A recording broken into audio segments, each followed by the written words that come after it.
Here with Miami coach Anthony Noreen ahead of this weekend series at number 3 Western Michigan, and we'll take some questions.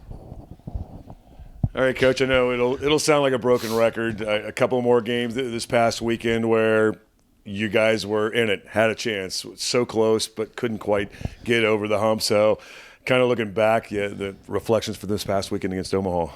Yeah, and listen, I want to make it really clear. Like, we want better results. We want to win. Like, we practice to win, we prepare to win, we expect to win. Like, we want better results. Having said that, I think if you tie up every single part of everything you do into that, I don't know if that's a fair way to evaluate things. And where we're at as a program right now, like, we need to be taking strides in the right direction. We need to be getting better. We need to be improving. And our culture needs to be taking strides in the right direction above everything else. And from a play perspective, and we talked about it Friday night after the game and Saturday. Listen, there have been games where, we've been in it, but, we got outchanced and we got outshot. We got the Friday night specifically is a game where, we're in the game. Yeah, it feels close, and we outchanced the opponent. We outpossessed the opponent. Saturday night's game, we outpossessed the opponent in the offensive zone 5-on-5, 2-1. Does that guarantee you a result or a win or a goal? Absolutely not. And that is a really good team. They were excellent on special teams. They got really good goaltending. When they got grade A chances, they took advantage of them. I thought they defended, especially the interior in their zone, really well. But again, I think there should be confidence that wasn't like we were, had no business being on the ice or in the same. Like, those are great hockey games. We've got to find a way to not make the big mistake. We've got to find the way to be selfless in the big moments. And we've got to find a way to, there's just certain habits, details, and mindset and a way you go about things when you're in those tight games to find yourself on the right side of key moments and really to not break in key moments and not make key mistakes in key breakdowns. I mean, listen, you have every bit of momentum going, through the whole first period. It'll be the best first period we played the whole year. We take a stick penalty because it's of a series of events where we make some immature decisions. We take a stick penalty. We miss an assignment. They put a puck in the back of the net. You're fine. Then you give up a goal with 0.5 seconds left. Those are just cardinal sins. Those are crucial errors that can't happen. Now, that's not to say you can't come back from them and you can't wind up on the other side of them, but they're areas we need to get better in. And we need to, in those key moments, like in this league, and it's not going to change. No matter who we bring in here, personnel-wise and culture-wise, you're going to be in tight games in this league because the other teams are doing the same thing. It's not like all of a sudden UNO and North Dakota and Western Michigan are going to stop getting elite players once we upgrade our talent level. Like, that's not going to happen.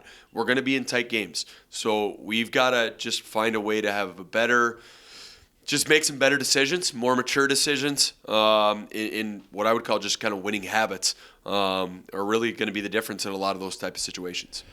With all that said, I mean, you're only human. I mean, the frustrations can be there, yet you still keep this positive mentality going, which I know that's probably the best way to motivate, to get over that hump. So those mistakes with 0.5 seconds don't happen or whatever the case is. So you're only human. So how do you maintain trying to stay that way? To me, that's a choice, and it's totally within your control. To me, it's a fact. Nobody controls what goes on inside your head or how you approach things other than you.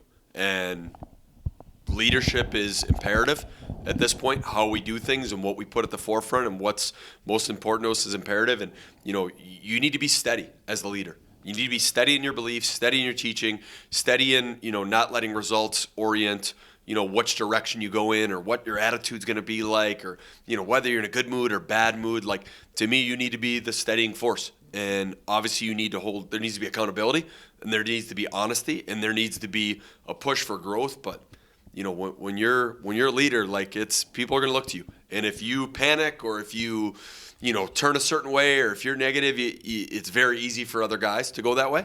And you've got to find ways. Like, there's always something to play for. It always matters. It all resonates. For the guys that are going out the door, it matters. It matters for what they're doing, for what they're building for this program moving forward. It matters for what they're going to turn into in life. It does. how you are and what you are matters. And for the guys that are going to be here, like we know what direction we want this program to go in. We know what we want to be.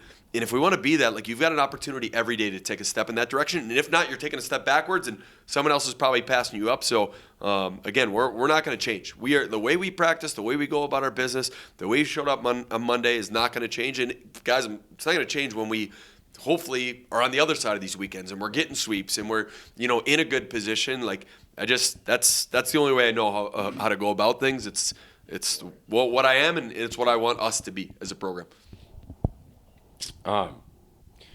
We talked at the end of Friday about doing the little things right. We focused a lot on that fourth line of Forsander, Emmons, and Vitolins, and you saw them.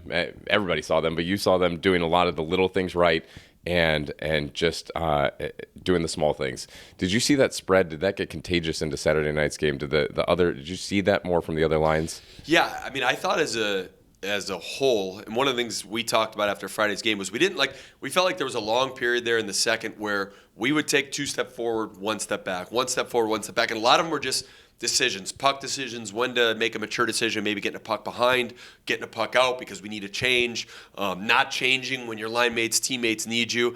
And I thought as a group, we were just night and day better on that Saturday night in that department. I thought that line and those 3 guys, it was a really good weekend for all of them. And again, I think anytime a guy that maybe doesn't get the opportunity, hasn't gotten the looks maybe that you've gotten. Like I know if I'm a player and I'm sitting there and I'm going, man, like I've played every game and I've been on the power play and I've been out there 6-on-5 and like this guy's only played a handful of games or this guy's only gotten this many minutes and he's playing like that. If you're a competitor and you're like, you have a winning mindset and like you would look at that and say like, man, I better pick up what I'm doing because, again, that's just something you should inspire you. But there should be like an accountability to that of like, man, like I'm the one that's getting the extra and that guy's playing like that. And it's not like they were just working hard. It wasn't like they were just out there running work. They were making these happen. They were in on scoring chances. They were creating offense. They were playing against the other team's top line. So you hope that elevates everyone.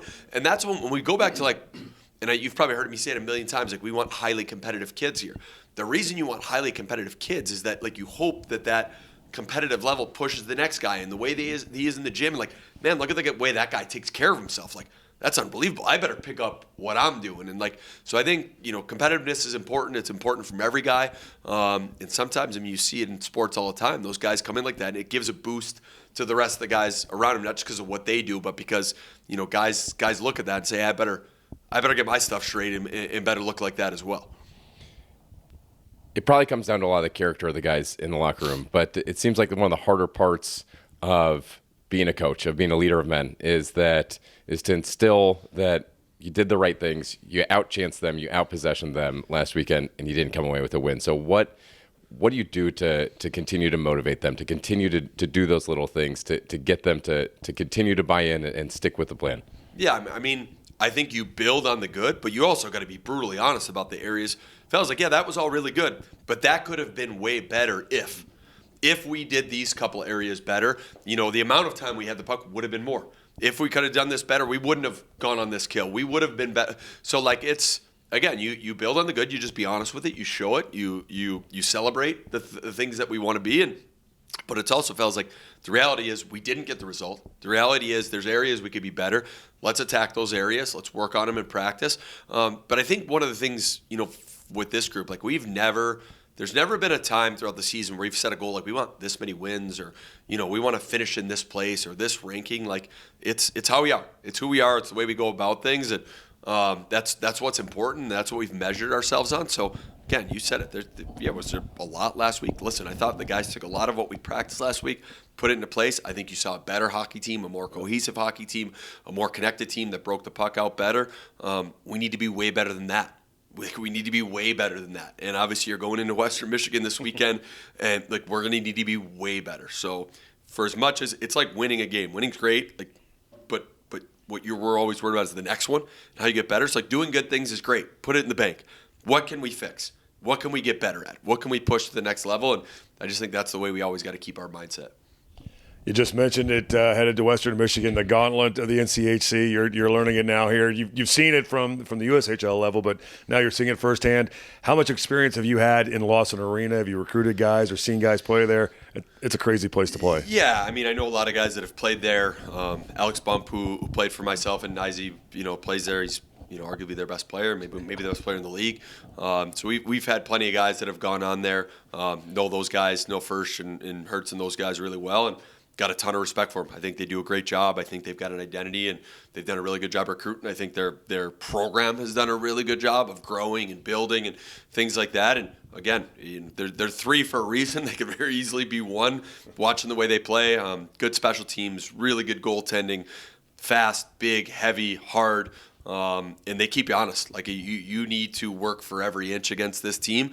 Again, to me, I look at it as two things. Number one, it's another opportunity for us against a really good team. Number two, it's a team that's going to challenge you in a little similar ways, but some different ways as well. So those are things we've talked about this week. Those are things we've showed this week. We've practiced this week, and you get a chance to go into a great atmosphere and do it. And how about as far as players getting healthy, trying to come back? I know Ethan Dahlmeyer was dressed for this past weekend, did not skate at all, though. So how about some of those guys getting health-wise? Yeah, obviously great having Duke go back. Dahls is getting there. We've got a couple other guys that we're kind of waiting on going into the weekend. I mean, it's just, listen, it's a hard game, and it's a hard league. And you go through weekends like that where it's back-to-backs. I mean, there's going to be bumps and bruises, and there's going to be some stuff that's more than that, and then you practice the way we do. Like, the stuff's going to happen in practice as well. So there's a couple that'll be game-time decisions, and we'll see. Part of the game, next man up. That's why it's a team game. Here with Spencer Cox ahead of this weekend's series at number 3 Western Michigan, and we'll take some questions. Spencer, senior year here for you now. So as you kind of get into this second half of the season, what's it like for you now as you kind of reflect back on your career? Started elsewhere, came here, but committed here at one point, made it here. So kind of that whole full circle thing. Where are your thoughts at right now? Yeah, I mean, I think just kind of reflecting, time flies. It's crazy that it's my spring semester of my senior year. And overall for the guys, it's just kind of having the mindset that every game's a playoff game, and to bring high energy, positive energy every week for practice. And that's pretty much been it, and just to enjoy it and soak it up because it's going to fly by. When you kind of think back to freshman year playing for LIU versus where you're at here right now, how do you think you have changed as a player? Do you see your game differently? Has everything kind of, as they say, slowed down for you a little bit? Yeah, I mean, I think I've grown as a player, but as a person, I mean, throughout the 4 years in college, you grow a lot, and as a player, I feel like I've just grown as a player with my details of my game.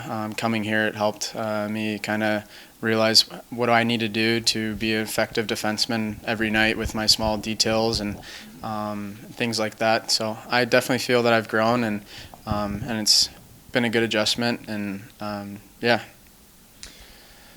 You had an assist last weekend. You're up to 3 assists now on the season. Talking about those details, what can you and the other blue liners do to start, trying to help generate some scoring from the blue line? Yeah, I think it's just us being simple, and with that, it starts with our defensive zone. I think this past weekend we did a lot better job with defending faster, because at times this year we've been defending way too long, and once we get the puck out, we're just too tired.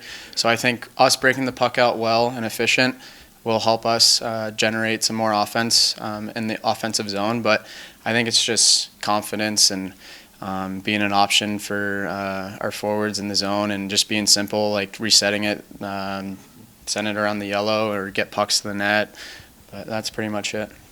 You mentioned getting out of the D zone quicker, and seems like you've been more aggressive defensively as a unit in the D zone, maybe taking a few more chances while still staying home. How's that change sort of come together for you all?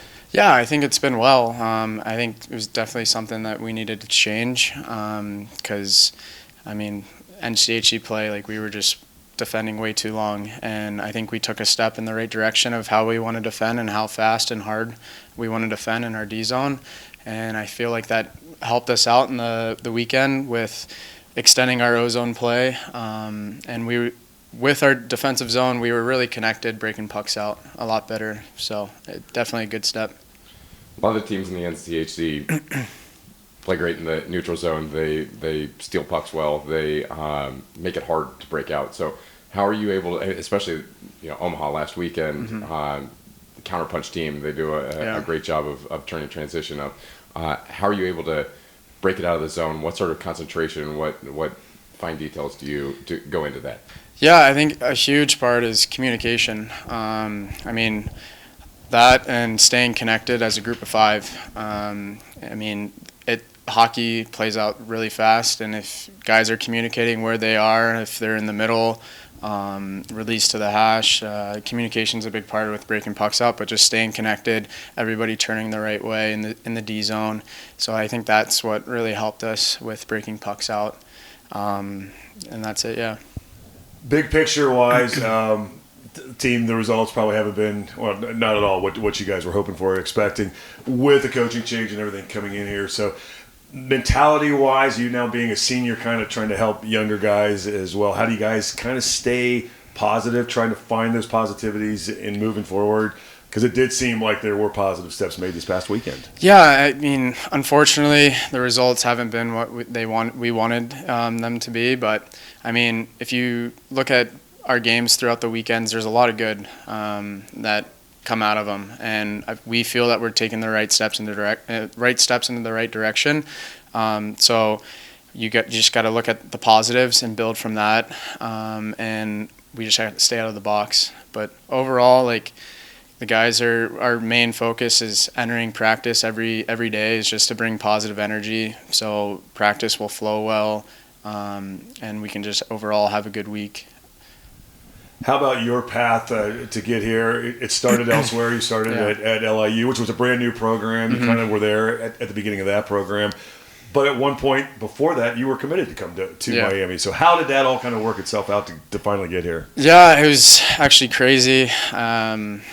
Committed here when I was 14 to Rico and Petragula and Brecky, and then there was a coaching change, and I was at Culver boarding school, and just felt that it was time to just maybe open my options up and see if anything else comes about. And then ended up playing juniors, and then went to LIU and played there 2 years. It was great. Made many memories and friendships, and kind of just developed confidence and got a lot of opportunity there. And then deep down, I always knew that I always wanted to be a Red Hawk, just because of the guys. And I'm from Columbus, Ohio, so the guys that are from Columbus that played here, like Kiefer Sherwood, Sean Crowley, Jack Roslovic.